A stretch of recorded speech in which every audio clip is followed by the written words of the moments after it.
Okay, it's time to start the show proper. Thank you very much. Thanks for joining me today. It's the third module of Masterclass with Tope Bandele, MCTV, and I'm quite happy to have you here again. The first and second module were really the bomb, and I want to believe that today's module also will be a very great session. So thank you very much. Thanks for joining. I quite appreciate this. I know we can't do this without you as well. So thank you so much. It's a weekend. It's a beautiful weekend, and I'm sure a lot of you are also having fun this wonderful weekend. My name is Tope Bandele. I'm the producer of MCTV, and today we're going to discuss something that's very, very close to my heart. Something so how do I put it? A topic that's actually been one key topic that I have so much passion for, and that's about career.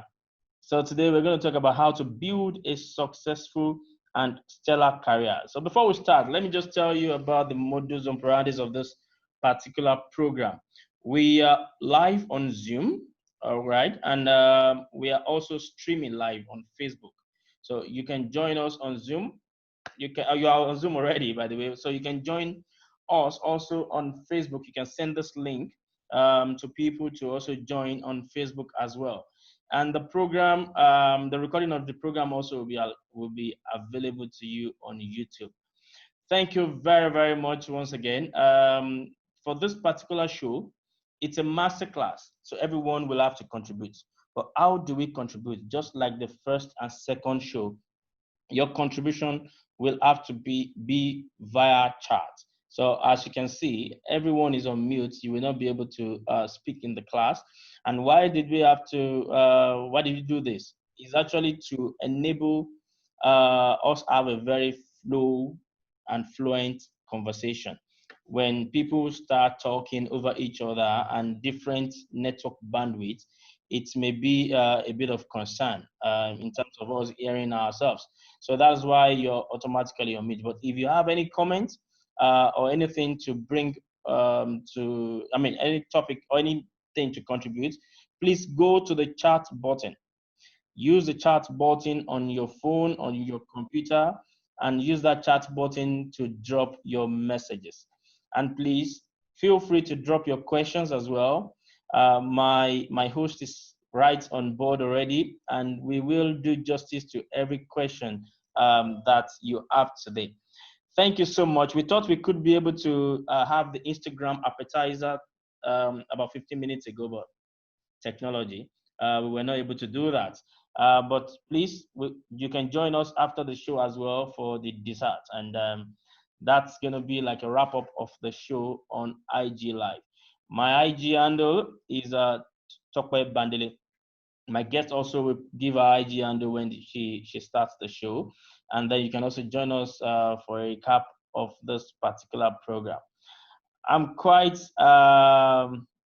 anxious, and I'm really excited to have all of you here today. A lot of people will still join us, but we just have to start the show right away. So as I said, once again, please use the chat button to drop your comments and your questions. Thank you very much. I will go straight to the show, and I will go straight to introducing my guest on the show today. My guest is a friend. She's a colleague. She's someone I really respect so much. She's someone who has done so much for herself in the corporate world, and she has also done so much for others as well in terms of building people, building young talents, and also helping people in their career. She has a very long profile. I'm not going to be able to say it all, but let me just say a bit about my guest of today, and that is no other person but Mrs. Adebola Idowu. So Adebola is actually a seasoned expert in finance and strategy. She has over 13 years work experience. She has worked in several multinational companies. She has worked with PZ Cussons Nigeria. She has worked with PZ Cussons Manchester, UK. She worked with Coca-Cola Hellenic Bottling Company. And I met Adebola in Friesland Campina, Wamco, Nigeria. An amazing lady. She's a U.S. licensed neurolinguistic programming practitioner, and she's actually a coach. You'll hear that for yourself today. She's a fellow of the Association of Chartered Certified Accountants, ACCA. She has a Bachelor's of Science in Accounting. She has a diploma in marketing, and she's a member of the Business School Netherlands community. Adebola wrote a book, I think last year or 2 years ago. She will tell us a bit about it. And that book actually is still a bestseller. The book is on career and life strategies, and it's titled Unclip Your Wings. And I'm sure Adebola is going to tell you a lot about how to unclip your wings today. She lays down a blueprint on how to turn ideas to reality. She also encourages people and teaches people on how to turn their fantasies into goals and how to turn your ordinary job into a stellar career. She's the founder of the Goaldigger. Read my lips. It's not Gold Digger. It is Goaldigger, a professional network focused on improving the quality of life and thinking of individuals, steering them towards a higher level of career and business accomplishments. Through what? Through trainings, knowledge sharing sessions, workshops, coaching, and also mentoring. Adebola's constitution is built on integrity, resilience, can-do attitude. I can say yes to that. And she's a strong advocate of owner's mindset. She's an avid reader. Adebola has read more books than I can ever imagine or I've ever read in 1 year. Adebola has read such books in 1 week.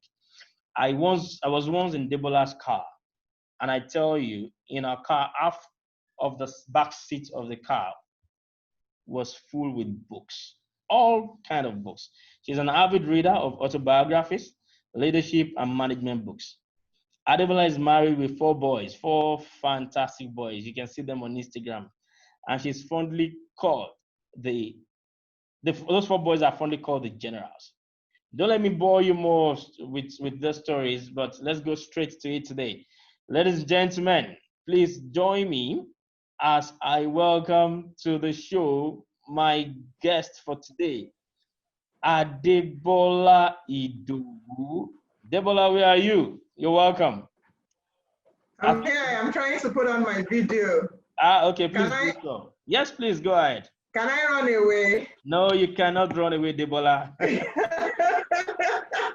Fantastic. Thank you very much.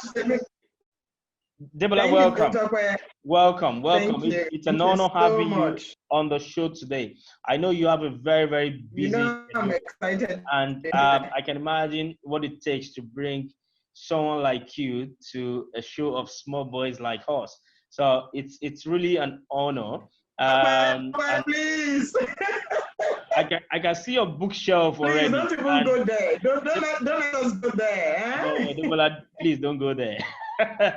So you're actually intimidating me with those books right now. I have my bookshelf there, and it's actually not as half of yours. So I think I'm going to learn a lot today. So Adebola, please take it up from here. Let's know who you are. I'm going to interrupt you a lot in your conversation, and our guests will definitely also have questions. But this is what we're going to do. I will be the only one to interrupt today. I mean, in the speaking session, and I will leave all the questions of our guests to the end of the show, and we will take those questions one after the other. Is that okay by you?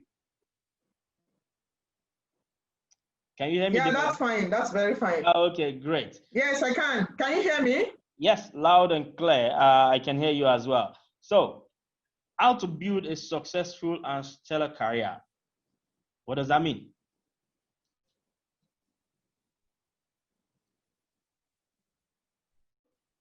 Hello, Adebola. I think there's a okay. Yes, I can hear you, and I hope I'm very audible as well. I hope everyone here can hear me. Good evening, everyone. And I feel really privileged to be here. Tope is somebody I can never say no to. So forget all these things he's saying about tight schedule. I would create the time in the schedule and make it work. Thank you. Again, I say to share my story as you know, a very good opportunity. So I'm very happy to be with everyone. Yeah, how do we build a stellar and successful career? I think first I'll start with what does success mean to us? I think for me, we all have different definition of success. You know, there is a popular quote I like saying, not every artist wants to own a studio. And basically this means that you find some people, they are very happy where they are, and they don't intend to, move forward. Apparently the definition of success for those kind of people is different.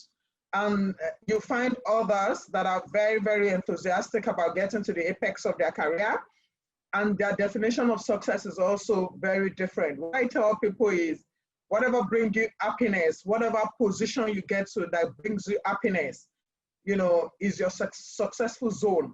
So that's first to define what success means to me. What success means to me is a position, or any position whatsoever, or anything or any situation that brings me happiness, that I have, basically worked for and achieved, is for me success. And basically what I'll be sharing today is my story. And I said my story because I already put this down in a book, which Tope talked about, is on Clip Your Wings. And what I shared there, the book is broken into 13 chapters. And each chapter speaks to every one of us, on how to grow from point A to point B. And I didn't just call this, career strategies. It is also career and life strategies. And that is also on purpose. The reason I said career and life strategy is that you really cannot separate your life from your career. One thing I tell people is, especially the life that we live now, especially with this current crisis, it's so difficult to differentiate. We are not plug and play. You cannot say, oh, I'm going to the office and I'm this person, and then when I come back home, another person. We all want success in life and we want success in career. So as far as I'm concerned, it is one thing. It is one life, it is one being. You cannot, switch the plugs. So so that was why I said this is a life and career strategies, because ultimately we want to be happy in life. We also want to grow in our careers. So I would break this session into 13. I'll give you 13 strategies, and basically those are the chapters in the book. And I'll start from the first one, which is about, I call this part stepping out of the fog. And when I say this with all, sense of consciousness that a number of us are still not very clear, about whether we want to take this career to the end or whether it's going to be entrepreneurship for us. I coach, and I've had a number of people come to me sometimes and they say, you know what, I really don't know, where this is leading to. I don't know what I'm going to make out of this journey. And I'll give you a story. In this book, there are so many stories there because I like to share experiences of myself and the people I've worked with in the past. Of course, not disclosing the names. So there's this particular lady in my past life, my former place of work. She sings very well, very, very well. And you see, she aspires to be another Tope Alabi, which is great, which is fantastic. But she's also writing ICANN, and then she's also, trying to grow her career. So it got to a point, and she came and she was like, everything is sort of mixed up, and I don't even know what I want. When I hold the microphone, it's spirit entered into me, and honestly, I can, deliver an outstanding performance, and everyone will start asking for my card after a performance. But on the other side, I'm struggling, to focus on my career. I also want to grow in my career. So I asked her, do you see yourself becoming the CFO one day? Is it something that, you look forward to, that is it a position you look forward to occupying someday? And she laughed. She said, I never thought about it. Really, no, that's not it. Then I asked her, so what's the destination? That is typical of a lot of us. So we have, you have different things you're doing, and people call it side hustle. You have different things you're doing. You have your career, you're pushing forward. You have maybe something you're doing along the side, and you really don't know which part to focus on.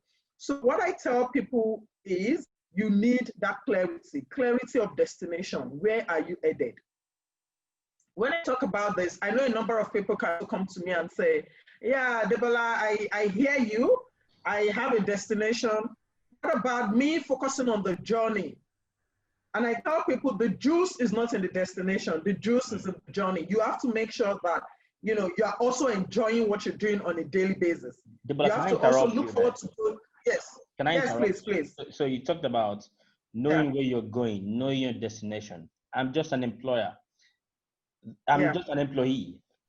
Most times people come to me and they say, sorry, I don't think I should come up with telling my employer where I want to be. They believe that the employer should have a plan for them, for their career. The employer should plan their career for them. So what do you say to this? Yeah. Because a lot of people don't actually believe their career is in their hands. So I don't want to put words into your mouth right now. But what will you say to such people that just all they do is go to work and allow their employer plan their career or plan their life for them? That's a very good question, Tope. So when I was writing this book, I wasn't writing this book with the intention of, you know, selling this book to employers, basically. Okay. This is a book that is focusing on you, taking the front seat in the discussion that surrounds your career growth and your life success. So this is you, taking your decisions, and this is you owning your space. Like I tell people, you're very correct. Don't wait for the organization to train you. Because, especially when you are, a team of people or a group of people, and then you're waiting for the organization to send you all for training, then what stands you out? You're all feeding from the same plate. What stands you out? If there are opportunities, why should it be you? But my employer, my organization should train me. So it's their responsibility to get me trained for me to deliver their job. When you leave an organization, the value, the experiences, everything you've learned from the organization, do you pass through a laser that takes all that back into the company?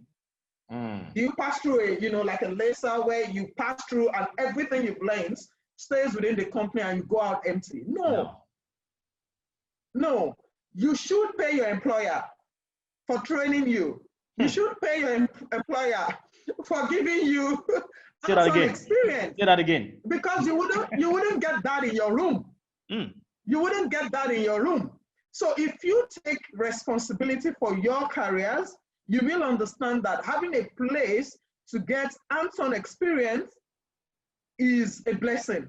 But a lot of us today have that entitlement mentality that because I'm working for you, you have to be the one to train me. No, it shouldn't be. You should train yourself. If it comes from the organization, it's a plus. It's a plus, and you should be grateful for it. You should be very grateful for it. I don't take any learning opportunity for granted. It's a big deal because I know how much it would have costed me to invest, on myself, to invest that Masterclass training in myself. So basically, just to clear that mindset that this entire discussion is going to be about you taking ownership of your career. It is your career. If somebody gets interested in your career to help you grow, if somebody gets interested, you should be grateful. So that's on clarity. So I'll move on to the next one, which is a sneak peek into the future. And what I tell people, for you to have a very good career, there has to be something you're gunning for. And this is what I'm going to leave with every one of us. Irrespective of the function you are in, irrespective of the department, irrespective of what you're doing, irrespective of your level within the organization, have a goal. Just picture yourself being the CFO, picture yourself being the manufacturing director, picture yourself, there is something called imagination. Just take that imagination exercise. But don't judge yourself with your current position. Some employers actually take that as you being overambitious. You don't have to say it. So you don't have to go ahead and start saying, oh, I want to be like my manufacturing director. Oh, I want to take my MD's position. You don't so what should I do, Adebola? So what should I do? Let's be practical here. So this is, like I said, again, this is more for you as an individual. Leave out the employer for now. Leave out the employer. You see, honestly, there is something they say in Yoruba that it's a child that raises her hand or his hand that the elder carries. That means, yes, that means if you want people to be interested in your career, you also show that you are interested in your own career. It's as simple as that. So forget the employer for now. Let's even assume the employer doesn't exist for now. Let's take responsibility for our own careers. So it's not about the employer all the time. It's not about what the employer would do for me. You know, my employer does not treat me right. Forget them first. Let's focus on us. You have that ambition. Sit down in your own quiet moment and say, and this is assuming that you have, aligned with yourself. You've called yourself, like one of my friends said this morning, you've called yourself to a board meeting and you've aligned with yourself to say, career is the way for me. And I would focus on it 100%. But the question is, where am I headed? Do I want to be the CFO? Do I want to be, you don't need to go about saying it. You know, honestly, I don't have a problem saying it, but some people also think that when you say it, you are over ambitious. So exactly. I tell you, don't say it. So but you have it written somewhere that this is my direction. You have a question, Tope? Yes, we are in a very competitive world. You get into an establishment and you see, you find yourself competing with a lot of other talents. Being the CFO, being the finance director, you can only have probably one finance director in a company, but you have over 32 people in finance department. So what exactly do I need to stand out? What is the employer looking for? Why should it be me? Okay, so if you want to be the CFO and you're currently, say, the account payable, manager, you wouldn't move from that position to the CFO. Okay. And that's what I'm trying to say now. If you have a dream of being the CFO, what do you need to do to get to that CFO position? So from where you are accounts payable manager. So the question is, how do I get there? And I'll tell you the things you should do. And that takes me to another chapter. It's called role modeling. Look beyond the organization you're currently working. Go on LinkedIn. It makes it a lot easier. Go on LinkedIn and look at the profile of finance directors. Look for the profile of CFOs. How did they get there? What was their, growth trajectory like? Did they take, did they get to that position through supply chain finance? Did they get to that position? That will basically give you an idea of the road to take to get there. Adebola, so that's one of the things that I'll keep interrupting you, but you're actually making a lot of sense with this. We were recruiting some weeks ago, and I got this particular CV, fantastic CV, and I needed to know who this guy is. And I went on LinkedIn, empty. He just had his picture, and that was it. So you talked about LinkedIn now. How can we use these tools also to improve our career? Because they are meant for us. A lot of people spend more time on Facebook, on Instagram, and you get to know who they are in their career life. They're actually nobody. So what do you have to say to this? And how does systems, platforms like LinkedIn helps us in our career? It's a masterclass. So sorry, I'm going to take you into all diverse of discussion. No. Yeah. That's a very valid question. I tell people, if you are running a career and you are not visible on LinkedIn, then it's a problem. It's like winking in the dark. You want to toast a girl, and then you're in a dark place and you're winking. She's not seeing you. She's not seeing you. So she's not seeing you. So I advise that for every one of us here, we are 33 here, please make sure that your LinkedIn profile is well updated. Well updated. Visibility matters. And when I talk about visibility, it's not just visibility on LinkedIn. It's also visibility in real life. Exactly. Somebody said something at some point and says, okay, in my former place of work again, I was talking to someone, I said, you've done a lot of fantastic things. You did this in this plant, you did this, but nobody knows it. And I don't even think your line manager is projecting it well. So I think, then he said, oh, I think that's bragging. I said, Lord, Did you do the work? Yes. I said, then brag. Brag about it. Blow your if own you've not trumpet. done the, yeah, blow your own trumpet. And you don't even have to start screaming it out. Every presentation you have, just have a slide to show what works, what it was before, and what it is now, to show what you've done. So visibility online, can I take you on? Offline. I would like to take you have on. to be visible. I would like to take you on visibility. There are managers or departmental leaders that are actually killed their employees' visibility. I've worked with a manager before who all he does was to actually go into the boardroom and say, I did this. And no one sees anyone that works under him. And I've also worked with another line manager that every time he goes into the boardroom, he says, oh, okay, I have a presentation here from Tope. So what do you want to say also? Because I can see the list of people that are joining the masterclass today. Actually, I have one of my former line managers in class today. So please, I have to know what I have to say. So what do you want to say also? Let me look for him.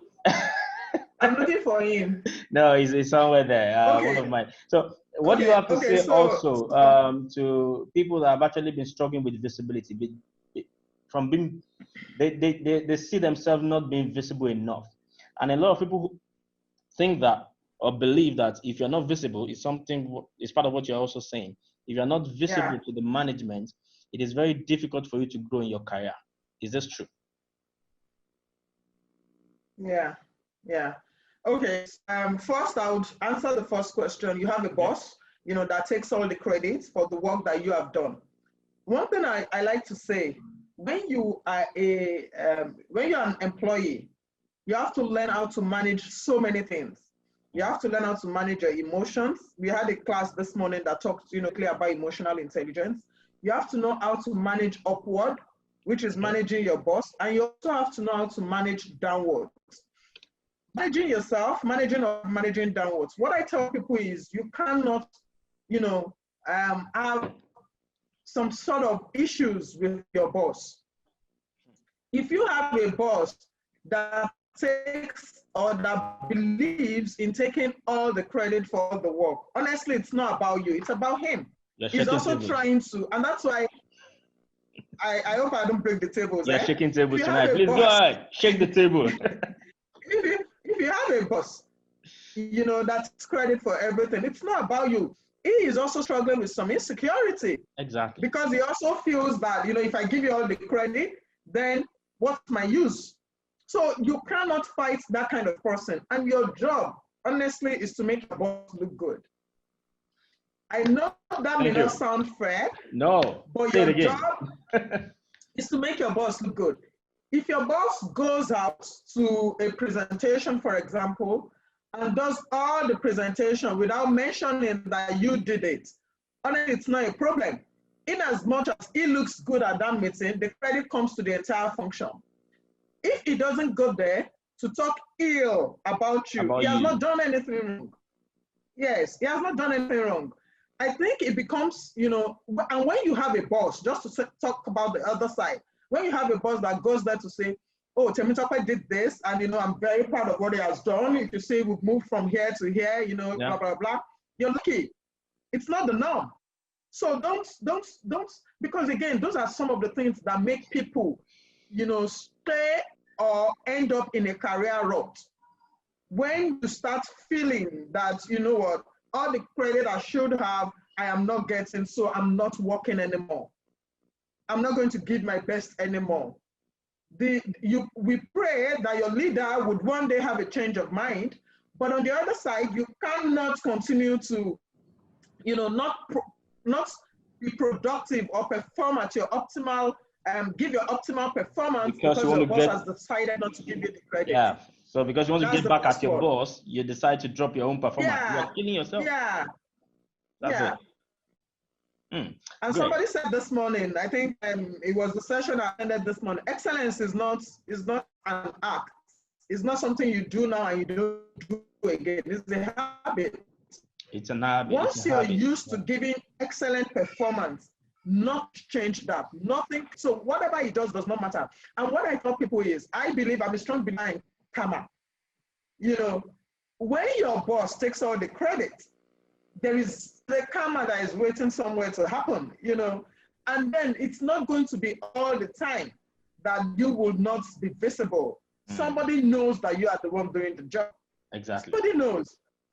So please, let's be careful not to let those emotions ruin our careers. They are not that important.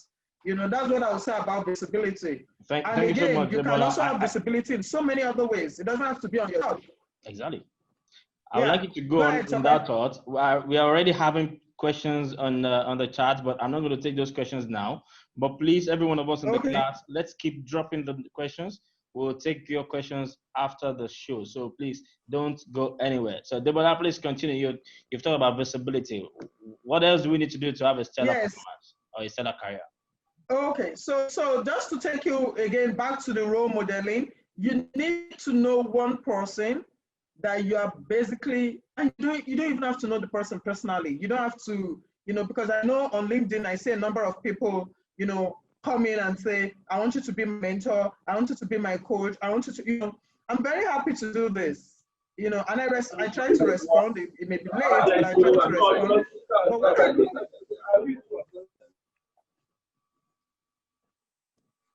But what I try to say is, you don't even have to know that person, you know, closely. You can just look at his profile and draw your own map. And what I also advise is, when you draw this map, talk to your line manager. There is no point wanting something, desiring something, and then you keep it to yourself. Talk to your line manager. Let it always come in your one-on-ones, in your career discussions. Let them know what you want. Let them know what you want.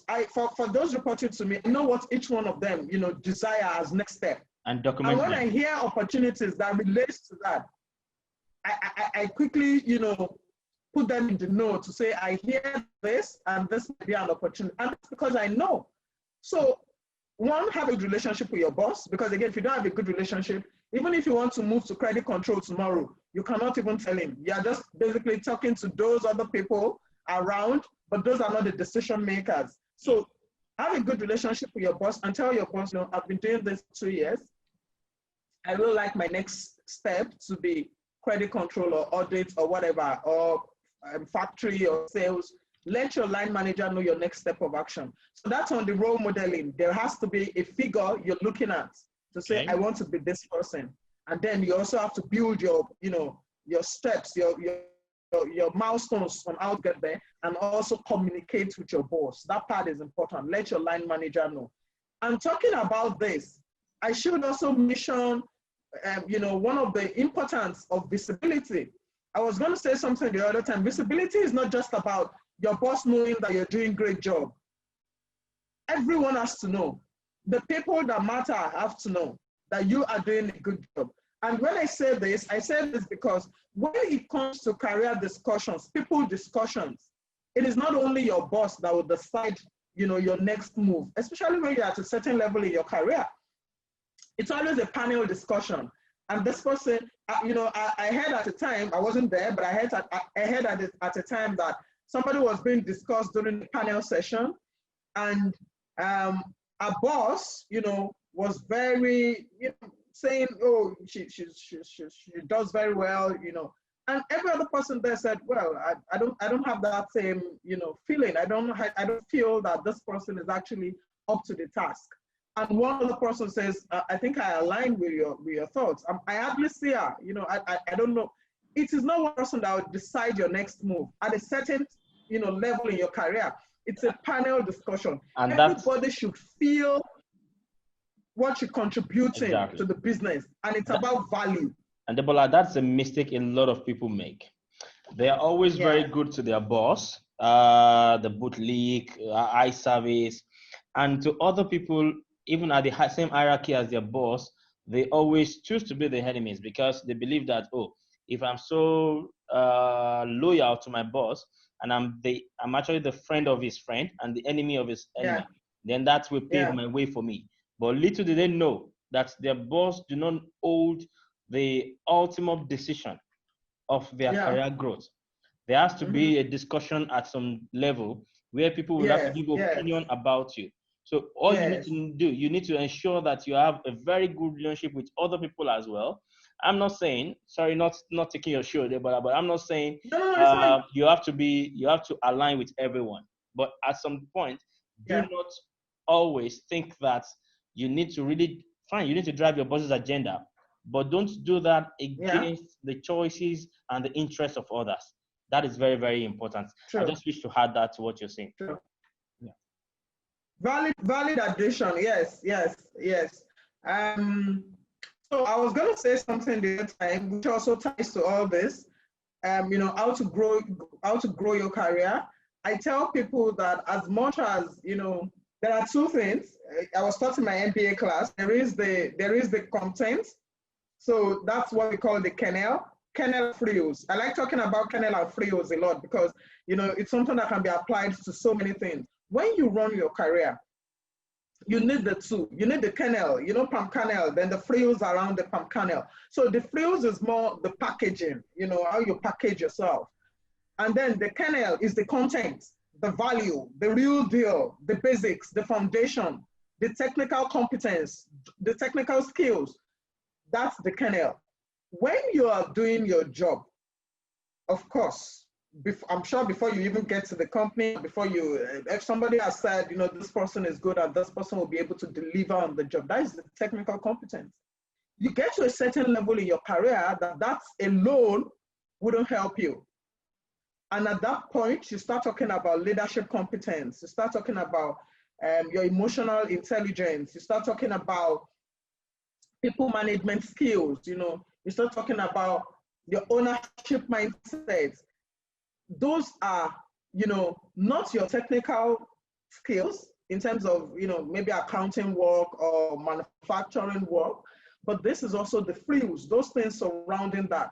At some point, talent is not enough. And that's the chapter that I called Wake Me When Talent Becomes Enough. It will never be enough. It gets to a position as you grow in the ladder of career, talent is just not enough. So you have to start asking, and that's why it's good to ask for feedback. I have gaps that I'm currently working on. We all have gaps, and self-awareness is knowing those gaps and working consciously, to correct those gaps so that those gaps don't stand against you, as you grow in career. There's one book that says, what got you there, what got you here won't get you there. It's a book by Marshall Goldsmith.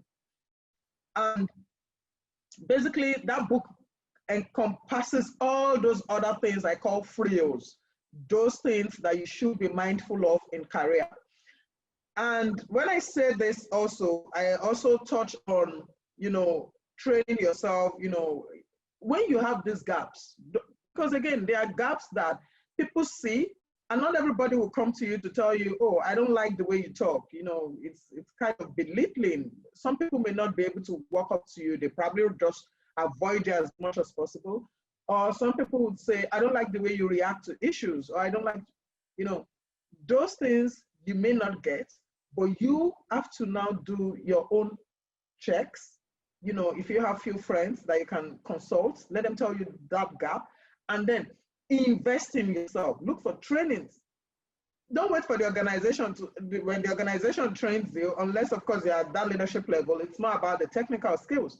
But at this level, to grow, you need the soft skills. And I'll give you an example. My son, sometimes he comes into my study and he says, why are you angry?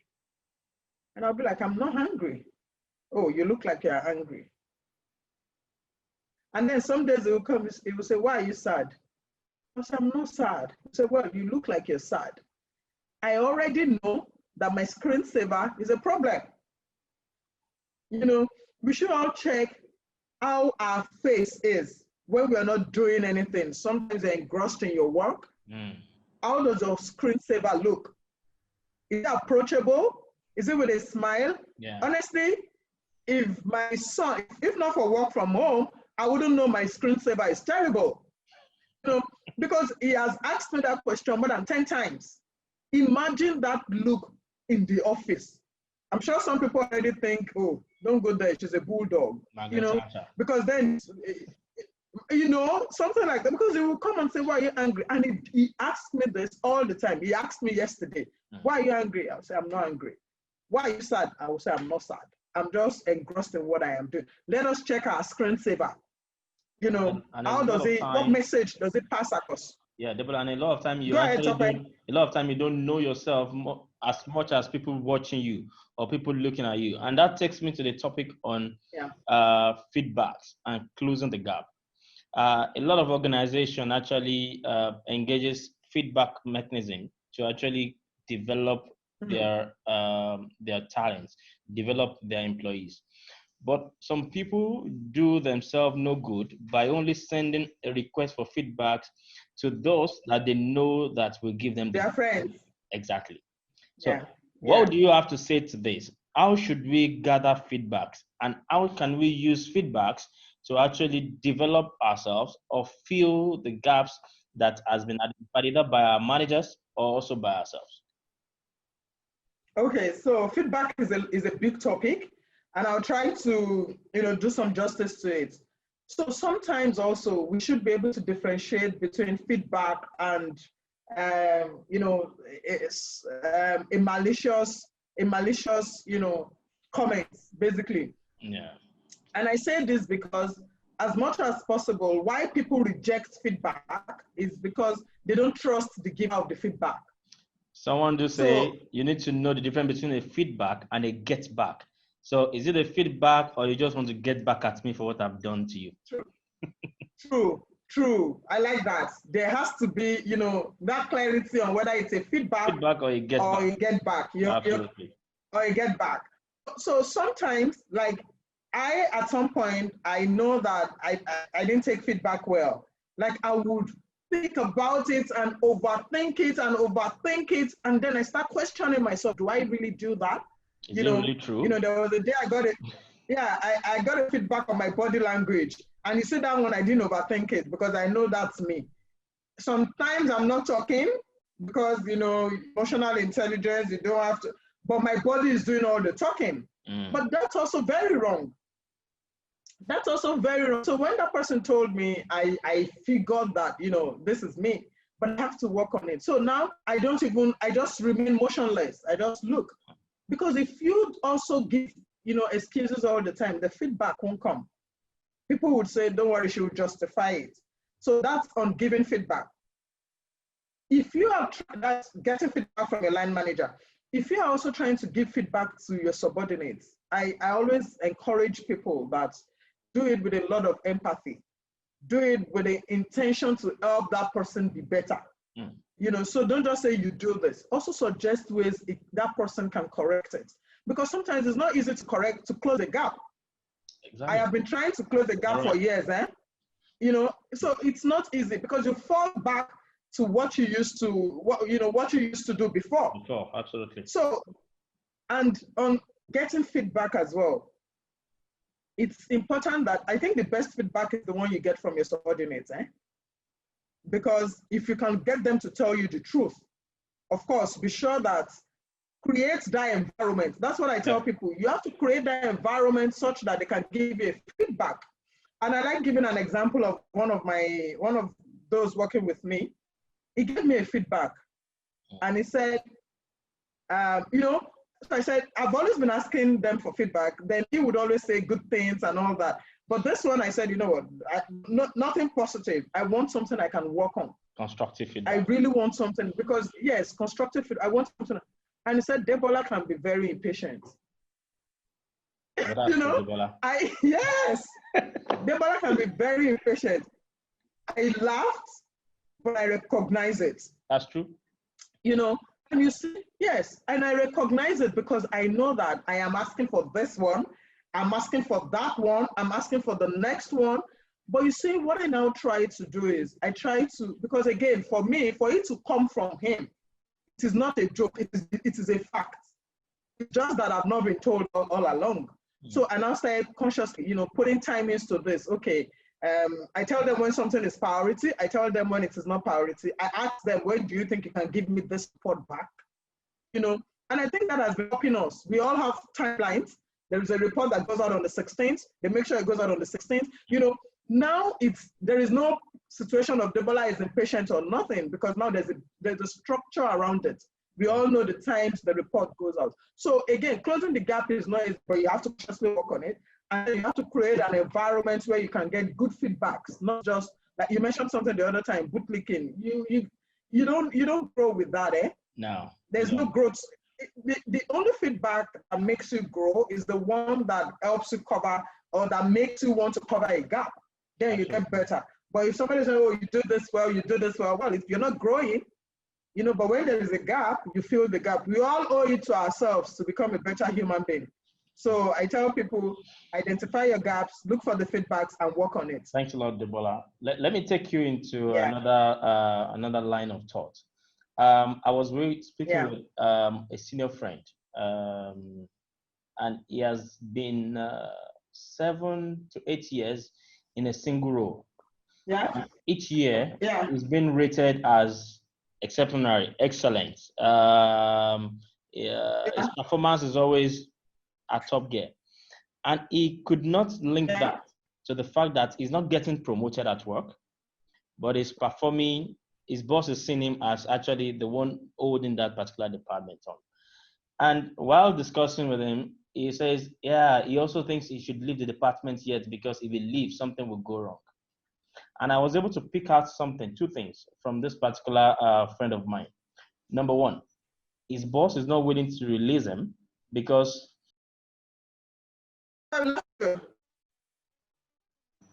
sorry, I lost the connection for a minute. Hello? Can you hear me, Adebola? Something has gone wrong. Can you hear me? Hello? Adebola, if you can hear me, just let me. Okay, I can't hear myself. You're back on. Okay, I'm back on. Unfortunately, I've lost the. Okay, can you still hear me? Yes, I can. Okay, good. So I was talking about this friend of mine that is actually performing so well that his boss is not willing to release him. So he already sees this as actually a disadvantage to him, and he's really blaming himself to say, then why should I? I can't hear you. You're back now. Sorry, technology and network issues. I don't know if you get what I was actually saying, Adebola. Yes. Yes, if you do, please just carry on while I sort out this technology itch. Just carry on if you actually got what I was trying to say. Yes, I got it. I think the question is twofold. The first part is, you keep getting a good rating, it's not promoting you.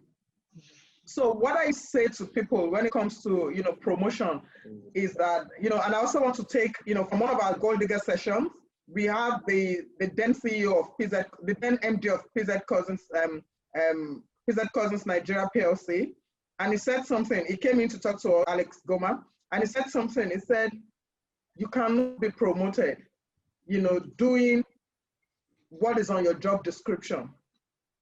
Nobody gets promoted, basically fulfill all the objectives of his or her job description. You have to think beyond that. And that's an advice that I give to people. If you have performance objectives, which you must have, when you take on a new role or a new job, please always request for your performance objectives.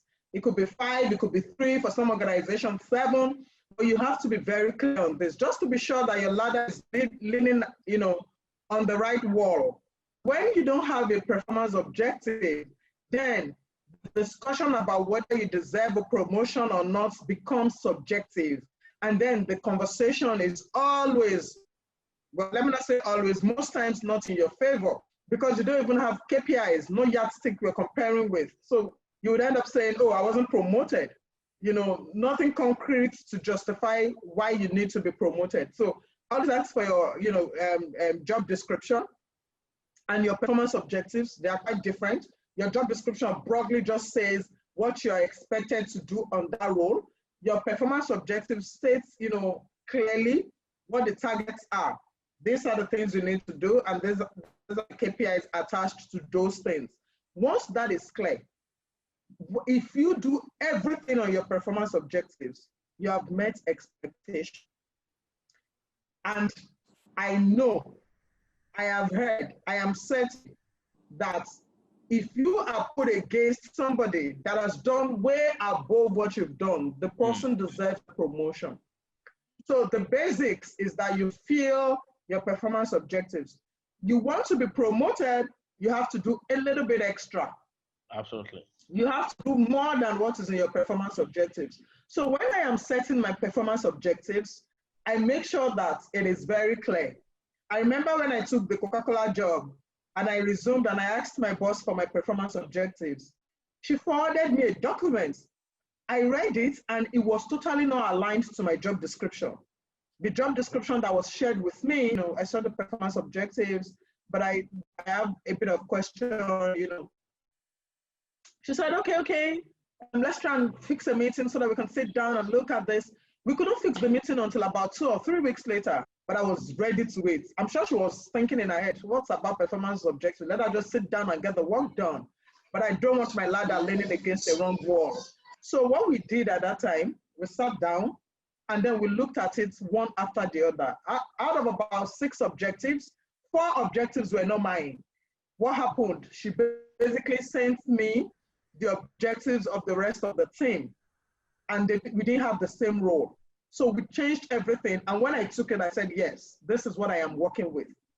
And when I got it, it is something I look at regularly. I print it and I look at it regularly. Like a Bible, which part like of a this, Quran or Bible. Like a Bible. Yeah. Which part of this have I not done? Which part of this do I need help? And some and people you don't wait until the end of the month or end of the year to actually look at the objective. That is a great mistake a lot of people make. No, it doesn't work. When it gets to that end of the year conversation, it becomes a fight in that room. I say, no, I already delivered it. When? How? Where is it? When? You're talking about the what, but how? How is also important. Yeah. So yeah. I encourage people also that don't wait until that mid-year review or the end of the year review to actually look at your objective. Your objective should be a daily check, a daily guide into your performance. Yeah. And this is very, very important. This is one mistake a lot of us make. And we just agree on that objective at the beginning of the year. We dump it somewhere until end of the year review or mid-year review before we actually open it up again. And then you realize that everything you've been doing, all the activities are totally out of your objectives. And you'll be like, oh, but I've been working, but I've been delivering this. But my friend, is this part of what we agreed as objective at the beginning of the year? Mm-hmm. Mm-hmm. Yeah, you're correct. You're very correct. So if you want that promotion, you have to do more. Absolutely. You have to do more. I have a fantastic team. And when we do objectives, I already tell them, if you are able to do this, it is exceed expectation. But if you do just the things here, it is meet expectation. You want to exceed expectation, you have to do something extra. And doing something extra also means that you're doing, a little bit of what is ahead of your role. And what does that say? It shows that you're ready for the next role. Next role. That's it. So you cannot keep doing what you're doing and you're expecting to be promoted into that next role. No. What gives me the confidence that when you get there, you can do it? Deliver. Absolutely. But when you already do what you're supposed to do, and you do a little bit more, you're already telling me that you're tending towards that higher role. And promotion is not, you cannot be, I know it happens in some organizations, but in a very, very standard good setting, good organization, standard organization, they will promote you on your current role. You cannot be doing the same thing and then keep getting promotion on that role. It doesn't work, unless, of course, there is a great change, because there are times you remap a role and you say, oh, this role used to be grade 8, but with the things that this role is, with the execution of this role, we think this role is more strategic and should be a grade 9. That can happen, but that's not the norm. Absolutely. So if you really want to grow if you want to have a promotion discussion, you go with facts. Don't go to your boss and say, I've been on this role for 5 years, I need a promotion. Promotion does not have anything to do with the number of years and promotion that you spent on the role. Where are you being promoted to? And what? What have you done to deserve it? That's it. That's it. And another thing I say to people is, you know, promotion is not going to be on this current job. And promotion is also, it's not about the number of years. It's not also about, you know, oh, you brought in somebody from outside and you're paying that person, you know, more than you're paying me. You know, all those conversations, please avoid it. Those are, you know, kind of sensitive conversation that may also put you in a bad light. So like, I've done this job for 2 years. I'm already 3 years on the same role, so I deserve to be promoted. No. Let me tell you something. You can work in a company for 20 years and have 1 year experience. Yeah? Say that again. You can work in a company for a year and you have 20 years experience. Say Adebola, say that again. You can work in a company. You can work in a company for 20 years. And have 1 year experience. Oh my God. Yeah. And you can, because it's not about, oh, I'm putting, you know, it's not that. It's about connecting what you're doing to the bigger purpose of the company. So I tell people, if you want to know how important your role is, you should be able to connect it to the overall purpose of the company. Some people don't even know, and that's another point. They didn't know the strategy of the company. They didn't know the objective of the company. Yes, yes, yes. You have to understand how you feed into the overall purpose of the company. And there's this story about, I can't remember this US president now, that saw somebody, you know, cleaning, at NASA. And he was asked, the president asked him, what are you doing? He said, I'm trying to put someone on the moon. He didn't say, I'm just cleaning this environment. So when I ask you, what are you doing? For example, if you ask me what I'm doing, I sell milk. Forget about what I do in the company. What I do is I nourish Nigerians with quality dairy milk. That's what I do on a daily basis.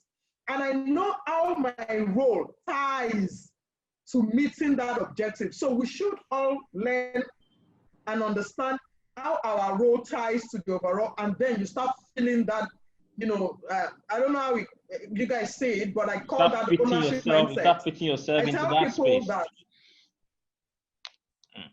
Yes, that like you own. I tell people that when I you know, take an offer letter to work in a company, mentally I have bought shares in that company. And that's why sometimes when I do things, it's not because I'm finance or because I'm BPMS. I do it because I mentally own shares in that company. So I know some people, they are at loggerheads with their company. I'm just looking for them, you know, I just go do what I need to do, get my money and get out. You won't grow. You see, it's not magic. And you see, these things show. Even if you're not saying it, it shows in your behavior. It shows in the way you respond. It shows in the decisions that you take. Adebola. But when you're truly interested in the growth of the company, people see you and see the company. I'll tell you a story. I went to a promo store in my past life. I went to a promo store. It was a safety drill where they select some people and say, okay, you go into the store, you know, just to check, you know, emergency exits, check that everything is in line. And then I went into the store and I saw a lot of promo materials on the floor, somewhere not well arranged, you know, somewhere on the aisle, somewhere, you know, and I was like, oh, what are they laying now? Why are these people doing things like this? Then I was asking the store manager, I said, but why can't we just stack all these things up there? Why do we have to put them on the floor? These are books that we can still give out. You know, I was asking a lot of questions. You know what he told me? He said, I thought you came here for safety. I thought you came here for safety, to check emergency exits. So and what's your business with promo materials? Yes. And this is actually what a lot of people had missed. I also see myself, my wife laughs at me a lot when I go into the supermarket and I see myself arranging cans of milk on the shelf. And she's like, I don't get, your supply chain, you're not sales, you're not. I said, hey, this is where I'm working. I'm here to sell milk. And that's why I'm here. So everything I do, if it doesn't tie to ensuring that a consumer picks up a milk from that shelf, then I am jobless. Yeah. Then I am jobless. Yeah. And I think that is the mentality a lot of us, a lot of people had actually missed and say, I'm just a mechanical engineer. Oh no, I am just a safety manager. So if my, what do I need to do? What do I need to do with the objective of the company? If your job, what you're doing today, does not link to the overall objective of the managing director or the CEO of your business, if you look at the CEO's objective and you cannot pick yourself in it, you cannot see yourself in his agenda. You look at your director, you cannot see yourself in his own objective. My friend, you don't have a job. It's as simple as that. And this, a lot of people need to really understand that efficiency is not only about availability. It's not about you coming to work every day. You're doing your job. You are sitting behind your computer. You are replying to emails. What else are you doing differently to actually add to the objective, the value of the business? What else are you doing differently to make your boss look tick? What else are you doing to actually make your organization? What else are you doing differently from your peers? So how do you want to stand out? If you must have a finance director today, out of 32 finance managers, it is only one finance director. So what exactly are you doing that stands out, that makes you different? When we are at the point of making a decision on who should be picked as to fit into a higher role, why must it be you? See, Adebola, if I will have to leave you to go on and on and on and on, I know we will not leave this place today. We've done an hour of masterclass already. Let's give opportunity to people to ask questions. But please, I am so sorry. I saw a lot of chats before, but I lost them when I lost the connection. So if you have asked a question on the chat, please do so again. And we also received a couple of questions. I can say some. Okay. Do you want me to take them? Yes, please do. Yeah. And we also received. Okay, somebody said. Yeah. Somebody said, taking ownership is not easily done, as you explained. Most employer underpay employees. Okay, so I think we've talked about this, but I'll tell you again. If you have issues with the company you work, please find another company. It's as simple as ABC. It's not easy to get a job, I understand. But if you are there and you're not happy being there, you are wasting two people's time, yours and the company. Because again, you're not adding value, you're probably making mistakes, you know, and then you're not being productive. And also you're not giving your ultimate best because the employer is underpaying you. And I quite agree that some organizations are like that. But I tell people, this is about your mindset. This is about your mindset. You will find people resign from oil company for a lesser pay in another organization. Why do you think they do that? Why do you think that it's not about money all the time? It's not about money all the time. It's about the journey. You just hit the nail on the head, and let me use myself as an example. I used to work for Procter & Gamble, and I left Procter & Gamble. I left for an oil and gas servicing company in Lagos. I actually went for the money, by the way. And after 1 year, or after 7 months, I realized that I do not fit here. I do not fit here at all in terms of the principle, in terms of integrity. I was in procurement. In terms of the culture, I totally do not fit here. And I regretted leaving Procter & Gamble at that time.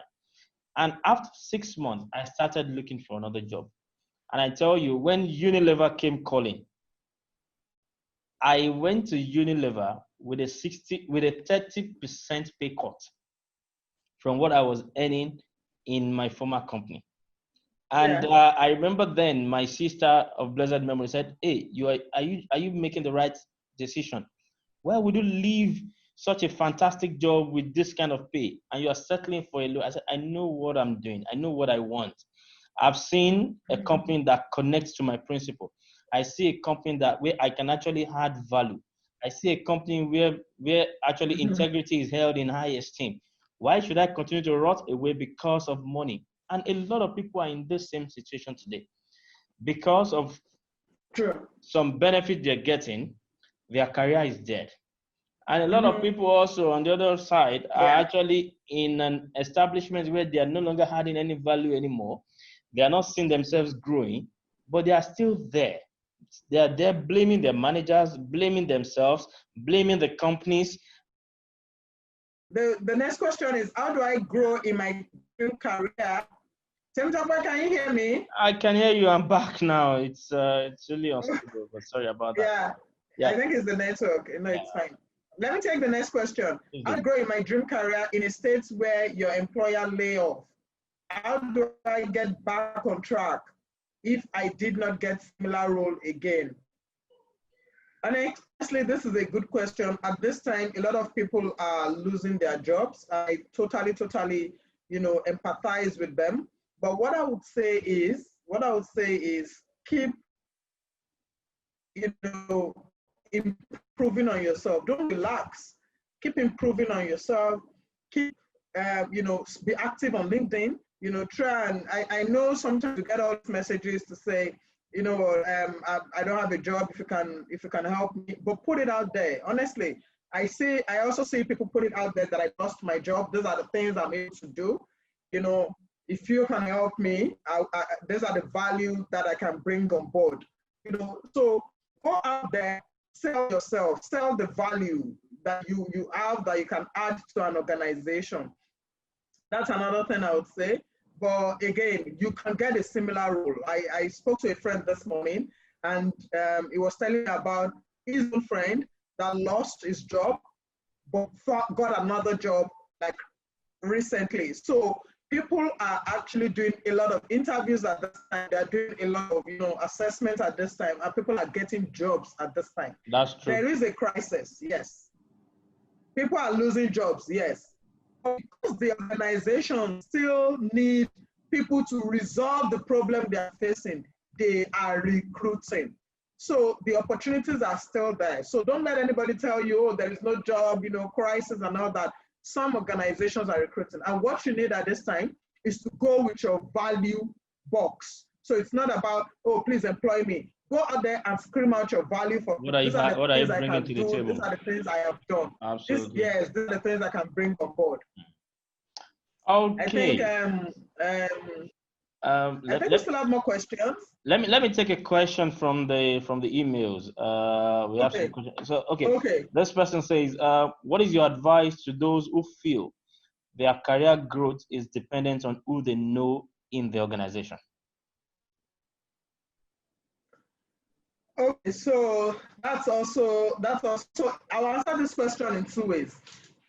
It is important that you have a career mentor and a career sponsor. Okay. This is very important. There has to be someone within the organization that is carrying your file into the room. You cannot grow in your career. Do all the things. No. So yes, how do you get a sponsor? You should. No, I will explain. How do you get a sponsor? You can walk up to anyone within the company and tell that person that, I want you to be my career sponsor. I want you to, so that I can always come to you for advice and say, this, I'm telling you, I can share a video. I think it was Carla Harris that made the video. I think it was a TED talk on career mentor and career sponsor. And you see, they can only talk about you or recommend you when they know that you're a value machine. So having just someone, in the organization that, basically is your godfather, won't work for you if you're not putting in the work. You have to be putting in the work. You have to, demonstrate that you are a value machine, that they can place a bet on you. And having a career sponsor is important. You should get one yourself. Look for somebody that can talk on your behalf within the company. And this is not maybe just your line manager. This is somebody that is saying, you know what, I can do this. Put in a voice for me when you get there. If this conversation ever comes up, this is what I have done, this is what I can do. If you don't do that, there are other people, like Temitope mentioned, there are other people there, you know, that are also delivering the value. Yeah. How is yours going to be? What are you? You're also delivering value. You're all good. You know, you're all, you know, but you want somebody that can put in a voice for you. And that's not godfatherism. You don't even have to know the person. But again, you don't deserve this person if you're not putting in the work. Exactly. You only deserve to even go to this person in the first place because you're putting in the work. That's one leg. The second leg of this question is, if you don't put in the work and then you want someone to be, in quotes, your godfather, you know, things like this backfires. And it doesn't just backfires to just you, even to that person as well. Yes, you will fail yourself and you will fail him as well. Exactly. People see things and they're like, you know what, this person is not capable of doing the job. Why do you think we should recommend this person? And if the person now goes through different ways to get you on the job and you mess up, it is to the disadvantage of the person as well. Yeah. I told you this guy cannot do the job. You know, so again, that's why I like separating between, you know, having a godfather or not having a godfather. It is about you. Ultimately, you have to define it. You have values, and then you know the things you can do. You know, I can do this. If I get this position, I can do this. Let somebody talk about you. Your career sponsor is the person that is getting into that room with your file, and that person is talking about you. Yeah. So there's a difference, but everything boils down on you. And you have to be very, very conscious about it and intentional about it. Your career is in your hands. True. You have to, you need to know what you want. Go for it. Yeah. Put your pen on paper, write it down. Yeah. Yeah. Drive it yourself. Don't leave it into the hands of HR or into the hands of your manager. Your manager has over 10 people, 15 people looking after. So you have to go for it. Career discussion with your manager, you have to drive it yourself. Don't wait for your manager to actually plan a career discussion with you. Engage him time to time and go for it. Okay, so I will still go for another question. Sorry, Tope. Please, I think you guys can go online on YouTube. You'll find this third video. Everyone should actually see that video. CARRER, sponsor, something like that. Just check it. The difference, I think it was the difference between career sponsor or career mentor, something like that. But check it. It's a good video to see. Really good video to see. Thank you. I have another question here. Guys, please keep dropping your questions. It says, does your boss's personality have anything to do with your career results? Does your what?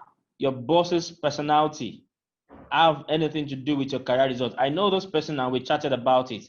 And he says he doesn't see his boss really being enthusiastic about talking about people in the boardroom. So he sees the other directors, the other team managers or line managers really pushing their people up for trainees, for improvement programs, and also for promotion. And his boss is actually not doing anything. His boss is good at praising them in the room and not talking about them outside. So he feels that his boss doesn't have that that charisma. He doesn't have that enthusiasm. He doesn't have that strength, power to push people. The question is, does that have a say into your career? And if yes, what can you do to get out of it? Sadly, yes. So what can I do to get out of it? Sadly, yes, it does. And honestly, how to get out of it, unless, of course, you're ready to swap roles, because you cannot change your boss overnight.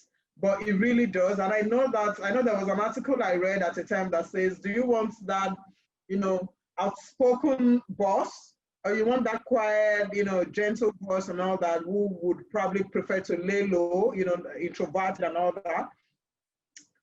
I personally would like somebody that is, you know, outspoken and can, you know, push my case, you know. But what I would say is, if you are not ready to move, sadly, there's really nothing you can do about that at that moment.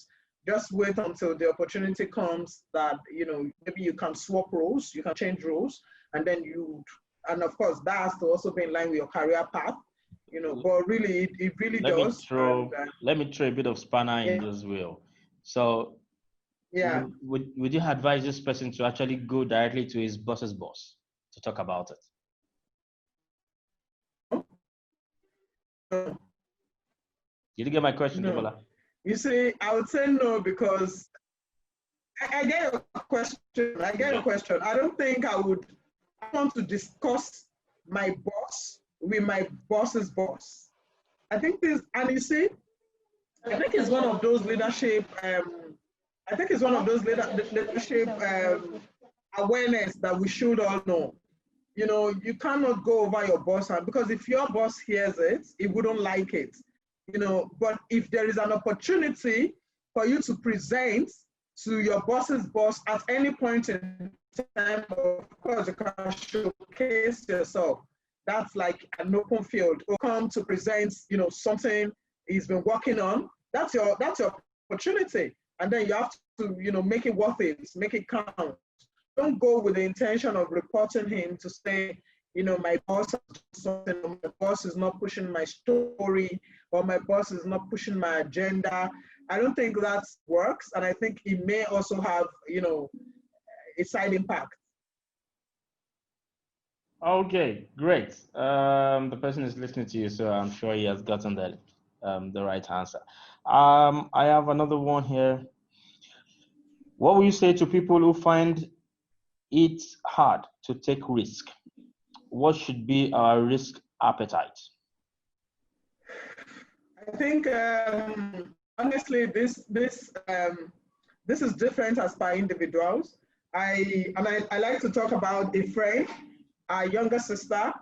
You know, I think I don't have that level of risk, but you know, she would wake up one day and say, like her dad would go to her room and say, "Oh, Lobishale Nini, more resign lano."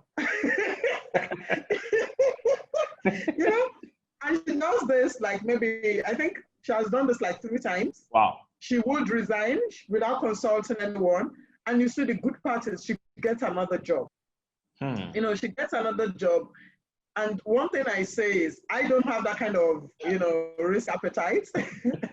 You know, it's something that should take a lot of, you know, thinking through and all that.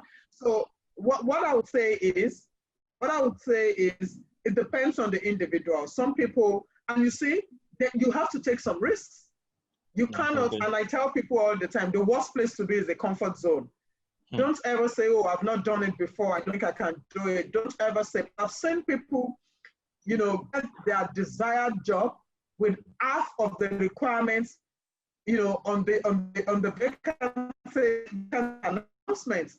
You know, they put in, you have to have 8 years work experience, you have to have this, you have to have that, and they would have just half of it, and then they go for it and they get the job. So what I'm saying is, don't be comfortable don't write yourself off, go for it, and, you know, go through the process, and you can get the job. Don't judge for the recruiter. You know, you go ahead and do it. And again, every career move has to tie to your destination, has to tie to that thing that you believe will give you a lot of, you know, a sense of fulfillment and achievement. And I tell people, don't forget to enjoy the journey. I don't want to wake up one day and feel like I don't want to go to the office. If I wake up consistently for days not wanting to go to the office, it's time to find another job. I want to go there because I'm enjoying it. I don't want to go there because I am enduring it. No, that's not it. I have to be enjoying the process while I also shoot for that desired destination. Great. Adebola, thank you so much. There's a writer on the previous question about going to your skip level manager. Someone says, but he thinks you can discuss if a skip level discussion was organized. So if your manager's manager has called for a skip level discussion, she feels, yes, you can discuss your boss. It's a masterclass. Let's we may agree or we may not agree to this, but I think there's no one size fits all. I think personally I won't discuss my boss with my boss's boss. I don't think I'll do that because again, of course, my boss will hear about it, and I'm sure he wouldn't like it. He would prefer I discuss with him directly. So that's personally, I won't do that. And you see, you have to get to a point. You have to get to a point in your career where you can also talk to your boss. It's very important that you say, "Oga, I'm thinking that you can do this." You know, every other person is, you know, why don't you understand? I think I think it's actually, it should start from the beginning when you're actually setting up setting your objective. You should be clear upfront with your boss. Yeah. I go into objective discussion like this with my boss. Okay, this is what you want me to do. If I do this and I exceed, or I do more than what you've asked me to do, what is in it for me? So I can remember one of my assignments that I have to do. I actually went to my boss then in Unilever. A lot of people here knows in Pinnacle. And I said, okay, this is my objective. This is what I have to deliver. But this is what I want. I want an international assignment. If I deliver this in 6 months, will I get it? And maybe he didn't know what he was saying then, but he jokingly said, yes, of course, you're going to get it. And when this happened, I went back to him. I said, yes, I have delivered it. So how about our discussion and our agreement? And then it happened.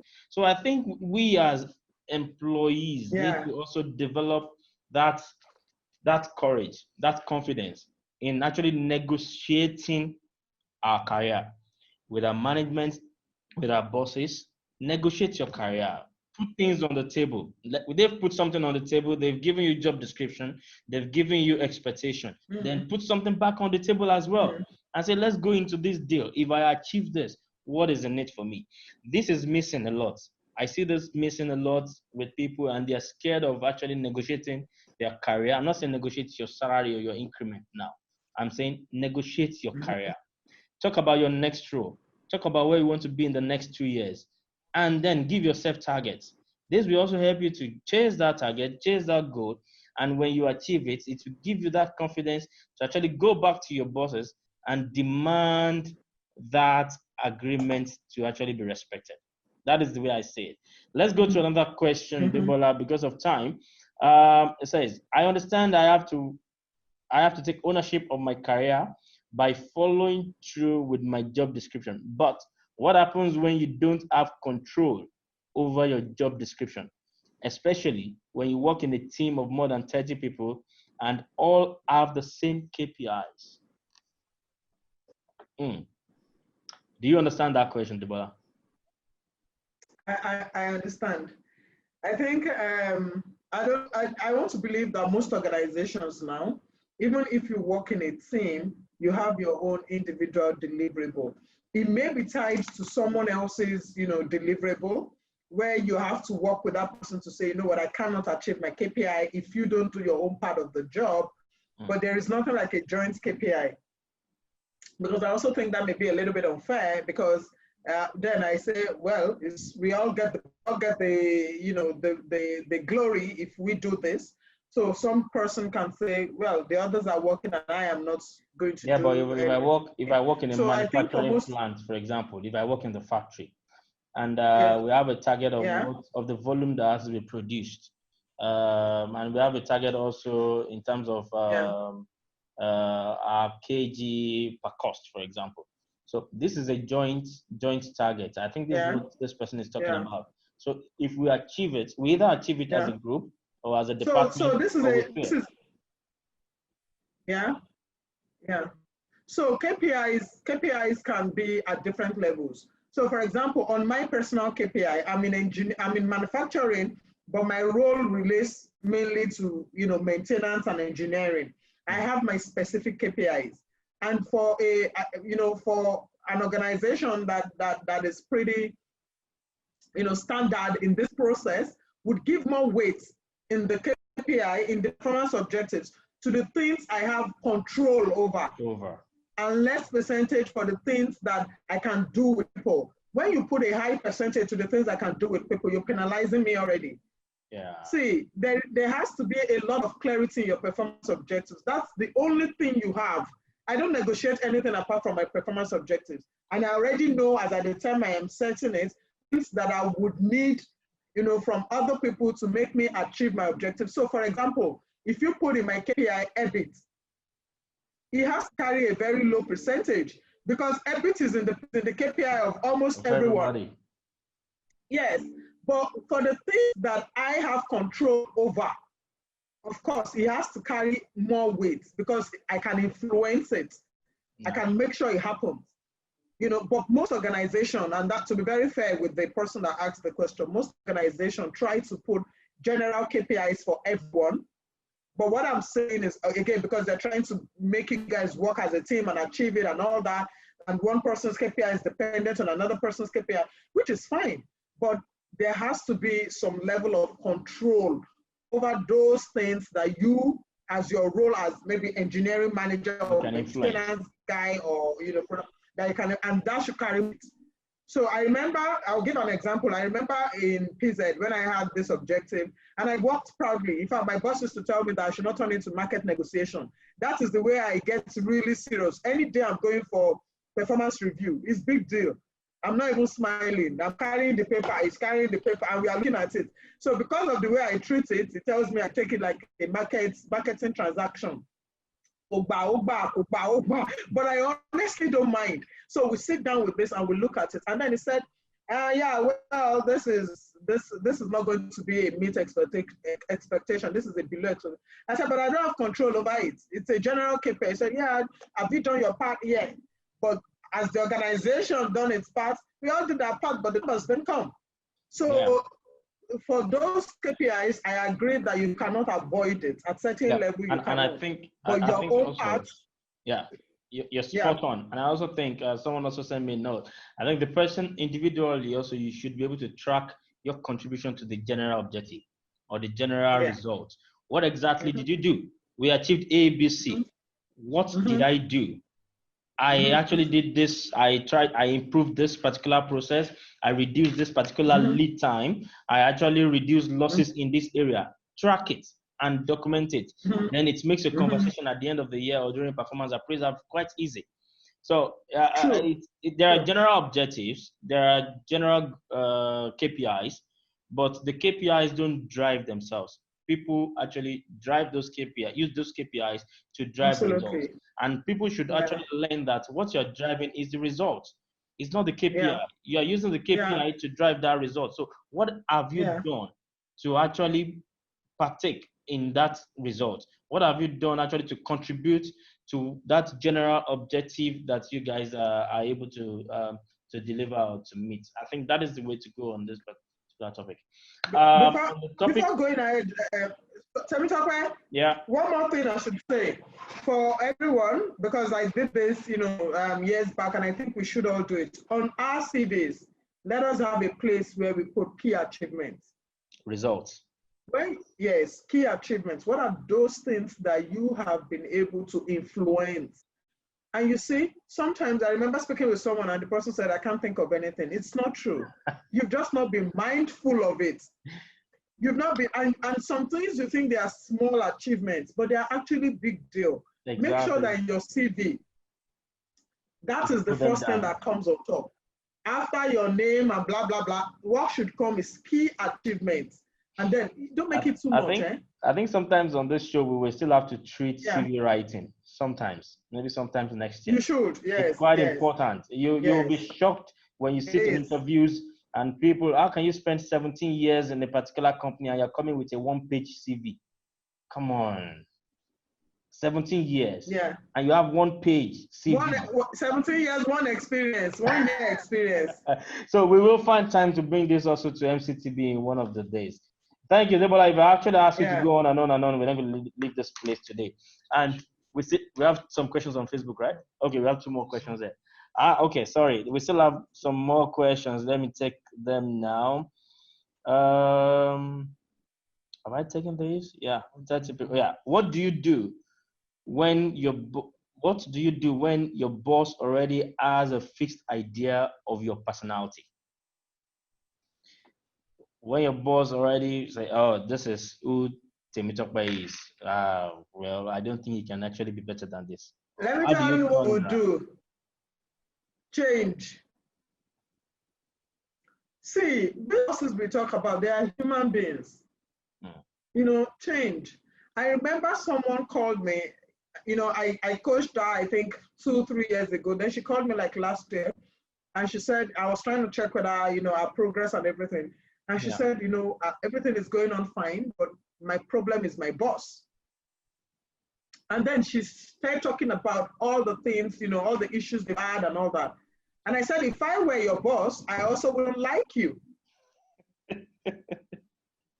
I was so frank with her. I said, I wouldn't like you. And the reason is, you see, we talked about emotional intelligence this morning, and I saw a quote that says there is a space between stimuli and response. That space controls your growth. I was talking to you the other time about how I use my body to give, to talk, but the feedback I got from my boss. You understand what I'm saying? So how do we also relate with our bosses? He has a fixed mindset, but see, I am telling you, everybody has a touch point. Everybody has a soft part. He's not a demon. What are you also doing to get through to that soft part? Do you know what makes him tick? Do you know what to do to help him also achieve his own objective? Do you know what he needs to deliver to his own boss as well? True. So please, if you think your boss is, and I'm very happy I've had good bosses, and of course I've also had those that we didn't click immediately, but we clicked later. So what I'm saying is, you can have a conversation with him to say, I understand that we didn't start on a good footing. I understand also that, I've done a couple of things that you're not proud of and you don't like. And I know that however you treat me now is what I have done. Whether or not that is true, please just make peace with your boss, and I understand, and I totally get the things I'm supposed to do. Or you ask, what are the things you think I can improve on? What do you think I can do to be a better employee? Have that conversation. This person is powerful. And when I say powerful, it's not in the king, kind of powerful, but this person has a say in your career. So as much as possible, try to have a good relationship. And you say you can have a fixed mindset, but it's not a demon. And there may also be some things you're doing that doesn't sit well with him and wouldn't sit well with so many other people. How are you reacting to what he is doing? How are you reacting? So sometimes your boss will scream at you. How are you reacting? So I'll give you an example. So there was a time when I first got into Coca-Cola, I had the boss. I think that's one of the bosses that, we didn't click initially, but we sorted it out. And the first time she was going to talk to me, it was on an open floor. She was going to scream. And then right on the open floor, she was saying, you should. And you see, what she was talking about was totally not correct. But I didn't say anything. I just allowed her. And when I almost cried, actually. It was so painful, but I didn't say anything. You know what I did? We went for the meeting. In fact, she said she wasn't coming for the meeting. And then I went for the meeting alone. I was not even a month old in that company. I went for the meeting alone. And then when we finished, during the course of the meeting, the procurement director said it was some representative from Dangote or something. And because I was new, there was something, boss, can you get her? Then I went to the boss's office and told her, the procurement director wants you in the meeting because there were some questions that I couldn't answer. They said, I don't like going for meetings like this, but I'm going to go now. And after the meeting, we need to have a conversation. I said, yes, I was also waiting for the meeting to end so that we can talk. She said, oh, okay. Yes. So we went for the meeting and then we came back. Of course, I was so hurt. I was not happy. And I said, why did I come to this company where no values and all that? And I was already, generalizing and all that. So I went for the meeting, we finished, then to our office. And I sat down. And she said, you go first. I said, no, you go first. She said, no, you go first. And I said, well, I don't appreciate people screaming at me. I really don't appreciate it. If you want to say something to me, please say to me calmly. You see, nobody has ever given her that feedback. Nobody. Actually, no. So when I said it, she went quiet. I said, I don't appreciate people scream at me. You tell me what you need me to do. And by the way, what you said was not correct. I was able to print their payables position. I was able to do this. I was able to do that, And then she said, hey, I'm sorry. I'm sorry. And then she said, then I asked her, you were going to say something. She said, no, she doesn't have anything to say anymore. That she actually didn't know that was the situation, but she's sorry. I went back to my office and then I have a new friend I just got. And I said, you know what? I told my boss this, and you did what? I said, I told her, I said, you did that? I said, yes, and she apologized. She apologized? what am I saying? I could have reacted also in a wrong way. Yeah. But she saw that I was hot and was almost crying because I didn't like what she did. And that's why today I also cannot stand someone scream at a subordinate. Honestly, I take it personal because I know how that pain can reach, the deepest part of the person's heart Yeah. I because can I've break you down experienced and it make it affect before. your, yeah, yeah. Yes, Right. yes. So how you manage your boss is very important. You need to have a good relationship with your boss. It's very important. Thank you so much, Debola. And also, Yeah. Thank self-confidence is you. quite important as well, which we need to ensure that it doesn't get battered. That's quite important. While we Yeah. do it, we need to do it with Yeah. wisdom as well. Not all managers can be like that, Yeah. your former manager. In some other companies also, you could have been fired. Yes. Yes, but for me, yes, I believe in standing with the No, no, truth. I was sure she could not fire me. She didn't have power. Of course, yeah. So I'm going to take this last question, then we'll wrap up the show. It says, what do you do when your boss Yeah. told you that you are ready, but the opportunity is not there? Oh, you wait. Absolutely. You wait. You see, there are some organization. You have to kill your boss to take your boss's position, eh? Abi There are now. no big opportunities. So sometimes it happens. You're ready, but there is no vacancy. What do? Unless you want your boss to vacate the position. So you wait and you pray for somebody to get a job so that you can move into that So that you person's can role. move in. You- And yeah, also you need to be ready. You need to be sure that you're ready for that next role. And I'm going to tell you a bit of a small story. yeah, While back yeah. in Unilever, I was the material planning manager, and I never had any experience in demand planning.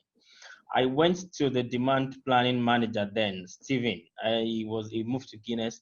And I said, I want to know what you're doing here. I know I'm not the demand guy, but I want to know what you do. So please, can you give me time, 4:30 to 5:30 every day? Let me just sit with you. Give me files, give me stuff to do. And he Mhm. looked at me and said, oh, Chokwa, you're giving more job. And we did this. We did it twice every other week. And I started learning stuff about SNOP, started learning stuff about reality, the market drivers and stuff like that.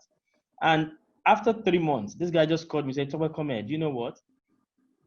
I got an offer with Guinness and I have to leave, but I think you can take my role. I said, shh, just shut up that way.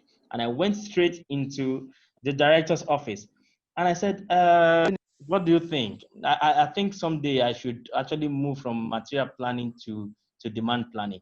In case there's an opportunity in future, please give me a consideration. And he looked at me and said, hey, my friend, do you want to kill Steven? That's our best guy there. I said, I'm not going to kill him. I just said, in case there is opportunity in future, give me a consideration. And that was it. 2 days after, Steven dropped his letter. And you know what? He just called me to his office. I said, hey, come. You know that stupid guy has dropped his letter. I said, oh, really? I think I should give you a chance. And that was it. There was no interviews. His job was not advertised. And that was why I moved from material planning to demand planning. And the same thing again I did when I needed to move into supply planning, because I understand that for me to become a supply chain guru, for me to become a supply chain director in future, I need to know material, supply, demand, everything. I need to Yeah, touch yeah, everything. I need to know at least a bit about everything. And that was what I went for. But a lot of people actually sit and wait for that day when their boss will call them. Hey, Mr. Man, do you want to do supply planning? Do you want to go into finance? Definitely yeah, become a managing director of a company. You must have the finance acumen. You must have the sales yeah, acumen. And you are there yeah, as a supply chain guy. You say, yes, I have my hand-to-hand supply chain experience. But you yeah, cannot become a managing director or a CEO with that. So when you yeah, identify what you need, go for it yeah, any way you could. Just go for it.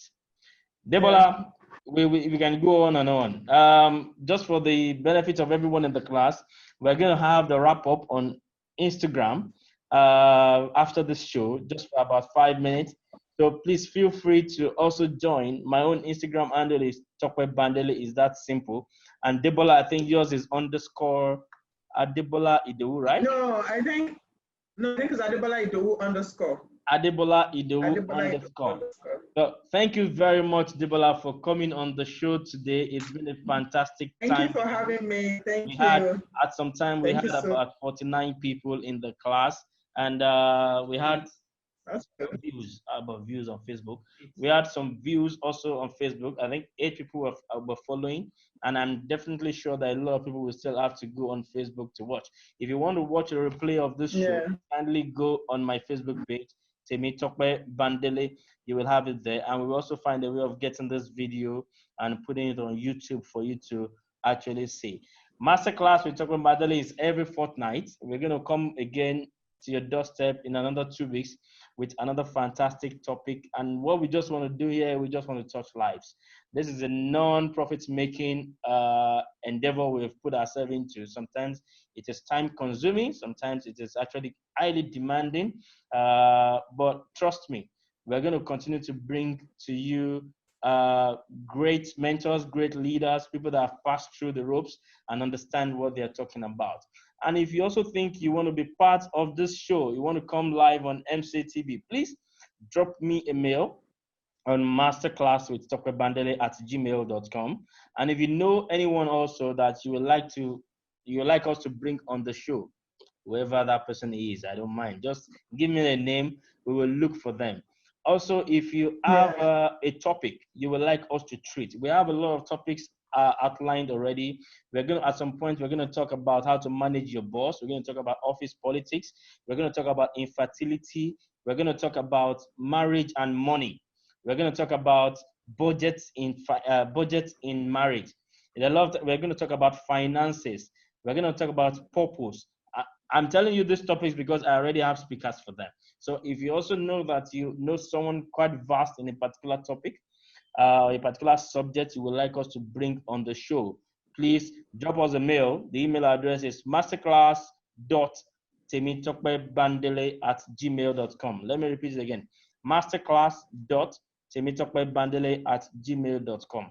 So please also follow me on IG, Tope Bandele, so that you don't miss any hint or any update on the show. Once again, the show is MCTV Masterclass with Tope Bandele. And once again, thank you so much, Adebola Idowu. I can't pay you for this. You're such an amazing, wonderful lady. And please, regards to the generals. Thank you very much. Have a lovely weekend. I will pass a message. Bye, everyone. Bye. If you want to join us, please come on IG. We're going live on IG right away. MCTV. I hope it works. Oh, okay. It didn't work for the appetizer. I hope so. Yeah, I hope so. I hope it works for the dessert. Yeah. Thank you very much, guys. Okay, let's check it. I appreciate you coming on the show. Have a lovely evening. Happy weekend, and see you in 2 weeks. Bye-bye. Slam dunk, are you ready to make me?